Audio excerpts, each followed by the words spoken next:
February 2025 NBC executives sit inside a Manhattan boardroom looking at two separate columns of numbers.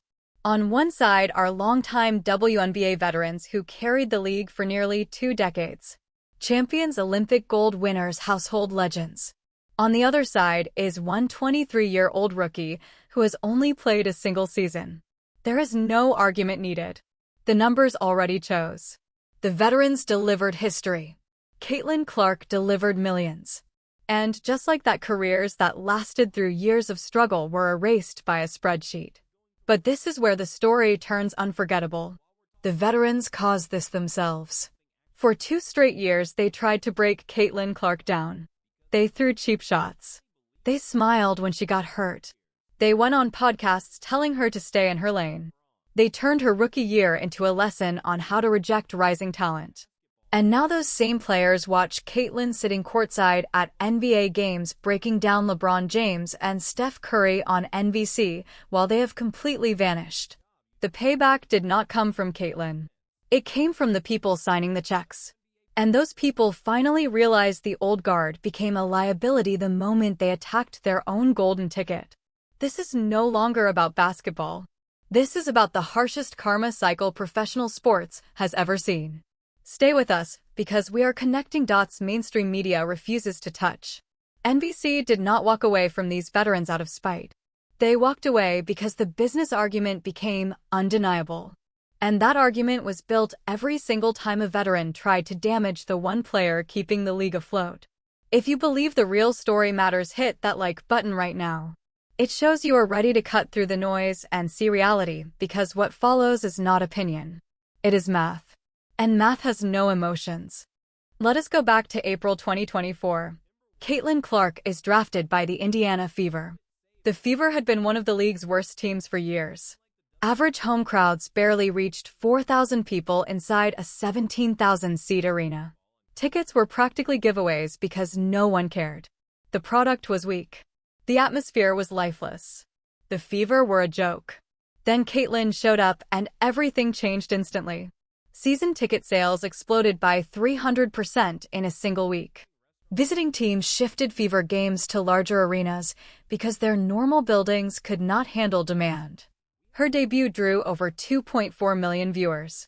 To put that in context, before Caitlin, most WNBA games averaged around 400,000 viewers at best. Some weekday games struggled to hit 100,000. Arenas were half empty. Players flew commercial because the league could not afford better.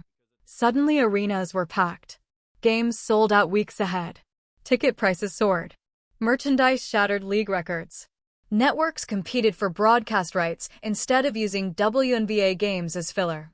The league finally had what it needed. A star who brought casual fan sponsors and real revenue. You would assume the veterans welcomed it. That assumption would be wrong. Before the season even began, Diana Taurasi appeared on a podcast. She spoke about how Caitlin would struggle against professional defenders, how college success does not translate, and how popularity does not equal wins. It sounded helpful, but felt like a warning. Other veterans followed. Interviews surfaced where Caitlin's name was avoided entirely, as if saying it gave her power. Once games began, the tension moved from words to bodies. Kennedy Carter's shoulder check became national news. The hit was blatant and intentional, so much so that even non-fans saw the clip. Angel Reese celebrated it. She applauded from the bench like a title had been won. The message was obvious. This rookie did not belong. The shots continued. Flagrant fouls went uncalled. Screens away from the ball turned dangerous. Trash talk crossed from competitive into personal. Social media posts threw shade. Podcasts complained about Caitlin dominating attention. Some veterans even claimed media bias, arguing Caitlin was pushed ahead of players who had paid their dues. Fans noticed. They asked a simple question. Why be angry at the person bringing attention? Here is what many people realized long before the media did. The veterans were not angry about attention. They were angry about losing control of it. They spent years building the league into something respectable. They flew commercial. They played in empty arenas. They promoted the league when no one listened. And now a rookie was being credited for growth they felt they earned. But the numbers told a cold truth. Before Caitlin, the Indiana Fever made around $50,000 per home game. After Caitlin, they cleared over $300,000. Before Caitlin, merchandise sales were flat. After Caitlin, they jumped double digits league-wide. Before Caitlin, networks treated WNBA rights like charity. After Caitlin, networks competed for them. Every metric said the same thing. Caitlin Clark brought value the league had never experienced. And veterans were attacking her. NBC saw it all. Peacock saw it. Team owners saw it and documented everything. They noticed who embraced growth and who resisted it. They saw which players helped business and which created toxicity. Those observations became critical when February 2025 arrived. NBC announced a massive media rights deal covering both the NBA and WNBA. The deal reached billions. The WNBA share alone became the largest contract the league had ever signed. Most expected NBC to highlight veterans champions legends who built the league. Instead, NBC shocked everyone. They placed Caitlin Clark on NBA broadcasts, not WNBA shows, NBA shows. She appeared alongside Vince Carter and Carmelo Anthony on pregame panels. She analyzed LeBron James and Steph Curry. Meanwhile, Diana Taurasi and Breanna Stewart were missing entirely from NBC promotions. Think about that choice. NBC spent billions on WNBA rights. They could have spotlighted any veteran. They could have built shows around league history. They could have celebrated champions, Olympic heroes, and loyal players. Instead, they handed the biggest stage to a rookie with one season played. Veterans were furious. Sources said players felt betrayed. They gave decades to the league. They endured empty arenas and low pay. They promoted the game when nobody cared. And now NBC acted like none of it mattered. But NBC executives were not thinking about loyalty. They were thinking about revenue. And the data made the choice unavoidable. This is where business strategy blurred into revenge. Drop a comment telling us which veteran you think regrets their treatment of Caitlin the most, because what comes next is a masterclass in consequences. Peacock rolled out its WNBA marketing push. Every poster centered on Caitlin. Every commercial featured Caitlin. Other players faded into the background of their own league. This was not accidental. NBC tested different promotional material on casual sports fans, and the outcome was rough for veteran players. When posters showed Diana Taurasi or Breanna Stewart, the reaction was almost nothing.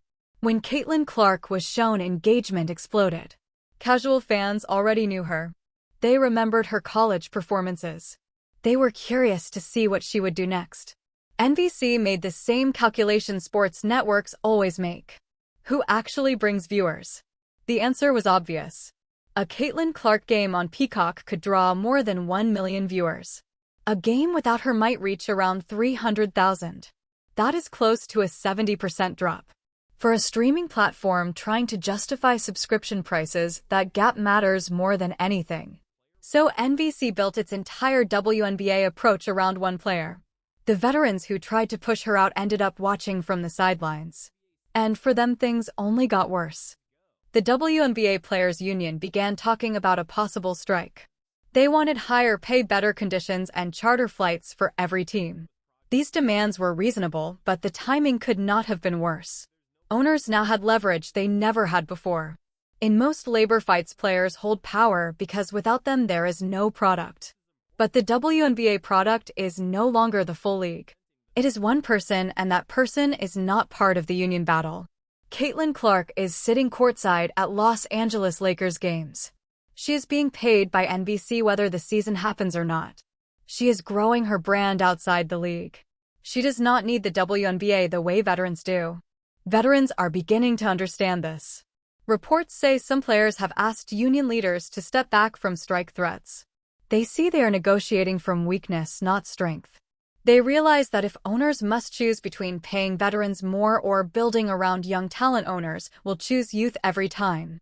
This is when veterans began to understand what they had done. They tried to block Caitlin. Instead, they trapped themselves. They handed owners the perfect excuse to rebuild without them. Now they are stuck in negotiations they cannot win. Now look at the corporate sponsorship side, because this is where things get even colder. Nike faced a choice. They sponsor several WNBA veterans, and they also have Caitlin Clark signed to a huge deal. Super Bowl 60 was approaching. Nike had the budget for a commercial. The question was who to feature. The answer was no one. Nike confirmed it would not run a Super Bowl ad this year. No Caitlin Clark commercial, no veteran spotlight, nothing. It seemed strange until the strategy became clear. Nike did not want to sit in the middle of a war. Featuring Caitlin would trigger backlash from veterans and supporters. Featuring veterans would push lower market value athletes. So Nike stepped away entirely. Other brands did not hesitate. State Farm, Gatorade, and Wilson all doubled down on Caitlin. Her signature shoe with Nike is launching soon, and pre-orders are already setting records. At the same time, veteran players are watching endorsement deals disappear. Corporations do not care about legacy or emotion. They care about returns. When Caitlin posts online, she generates millions of interactions. Veterans generate thousands. That difference matters. Peacock subscriptions rose 35% during the WNBA season. NBC executives tied that increase directly to Caitlin Clark games. That is real money and real data. Veterans asked for respect. Corporate America handed them a notice instead. There is also something being discussed privately that no one wants to say publicly. Team owners are considering a reset. What if they start over?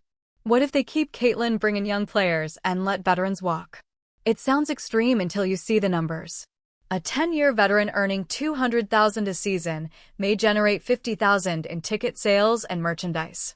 Caitlin Clark brings in millions. The comparison is not close. NBC already showed its direction. Caitlin has a platform separate from the WNBA. She appears on NBA broadcasts. She is building her brand outside the league that tried to break her. If the WNBA season is canceled, Caitlin still wins. She stays on television. She keeps getting paid. She remains relevant. Veterans do not have that protection. No season means no games. No games means no exposure. No exposure means no endorsements. No endorsements means no income beyond salary. Some veterans are quietly reconsidering their stance. Private conversations are happening. Some players are thinking they may have made a mistake. Maybe they should have welcomed Caitlin instead of fighting her. But it may be too late.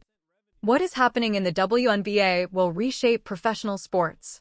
For the first time, a league is rebuilding its entire identity around one athlete. The NBA has stars, but it does not depend on just one person. The WNBA does now. Everything centers on Caitlin Clark. Schedules, marketing, and TV deals revolve around her. Veterans are learning a hard lesson. Titles and years of service no longer matter. What matters is what value you bring today. And right now they are not bringing what Caitlin brings. This will influence future players. Young athletes entering the league are watching closely. They see that talent alone is not enough. Marketability matters more. You must be great at basketball and valuable to business. Only a year or two ago, Caitlin Clark was a college shooter with deep range. Today, she is the reason veterans are losing their jobs. NBC did not act out of cruelty. They acted because the numbers demanded it. When one player delivers more value than an entire generation combined, the decision becomes unavoidable. Veterans had a choice. They could have lifted Caitlin and risen with her. Instead, they tried to tear her down and buried themselves. Now they sit at home while she sits courtside at NBA games. Owners are not coming back for them. Networks are not changing direction. The business has moved on. Before you leave, make sure you are subscribed with notifications on. Next time, we will break down internal WNBA meetings where officials are reportedly panicking about what happens if Caitlin leaves the league entirely. The dependency they created may be what destroys them. This is what happens when you fight your own success. The league no longer belongs to the veterans. It belongs to the girl from Iowa they could not break. And she is just getting started.